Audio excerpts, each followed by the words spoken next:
In this video, we will learn about inheritance in Java. हम लिखेंगे class A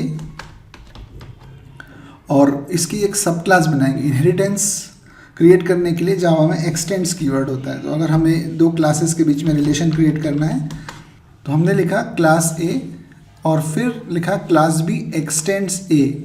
ये जो क्लास B एक्सटेंड्स A है ये हमने इनहेरिटेंस क्रिएट किया है। B क्लास सब क्लास है और A क्लास सुपर क्लास है। A क्लास के सभी मेंबर्स B क्लास में डायरेक्टली एक्सेसिबल हैं। तो A क्लास में मेंबर डिफाइन करते हैं हम, integer x is equal to 10। B class में एक मेंबर डिफाइन करते हैं, integer y is equal to 20। अभी हमारे पास दो क्लासेस हैं, उनमें मेंबर्स भी हैं।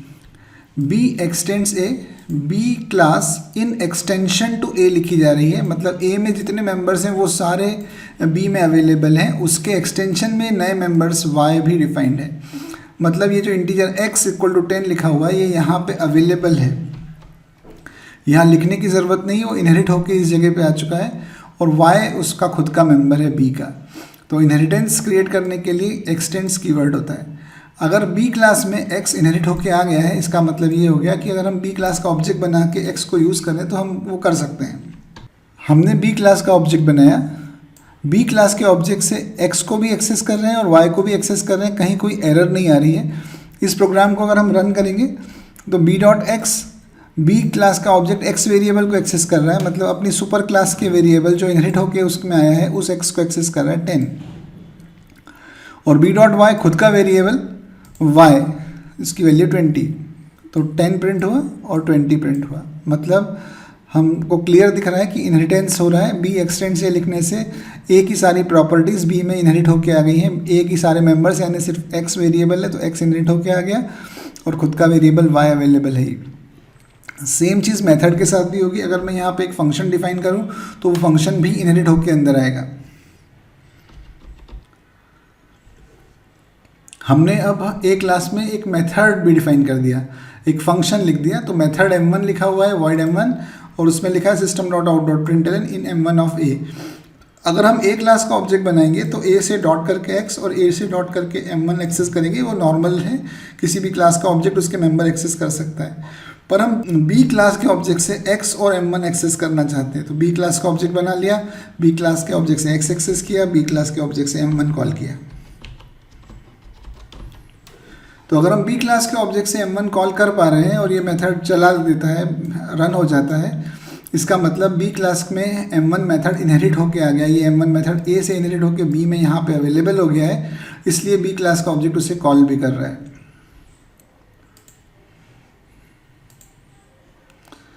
10 प्रिंट हुआ, b.x प्रिंट किया, मतलब B क्लास सब क्लास के ऑब्जेक्ट ने सुपर क्लास का वेरिएबल एक्सेस किया, 10 प्रिंट हो गया।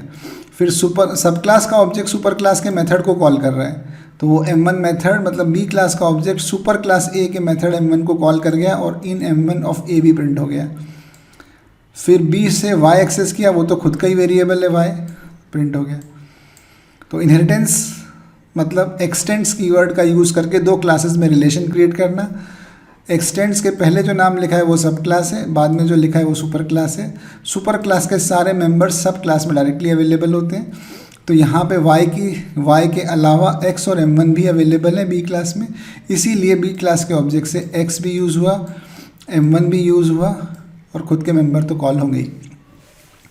ये इनहेरिटेंस का कंसेप्ट है। तो जावा में सिंगल इनहेरिटेंस होता है। हम यहाँ पे B extends A comma C ऐसा नहीं लिख सकते, एक्सटेंड्स के बाद सिर्फ एक ही नाम आएगा। सिंगल इनहेरिटेंस ही पॉसिबल है। ये पॉसिबल है कि हम और क्लासेस लिख दें, क्लास C, ये संभव है।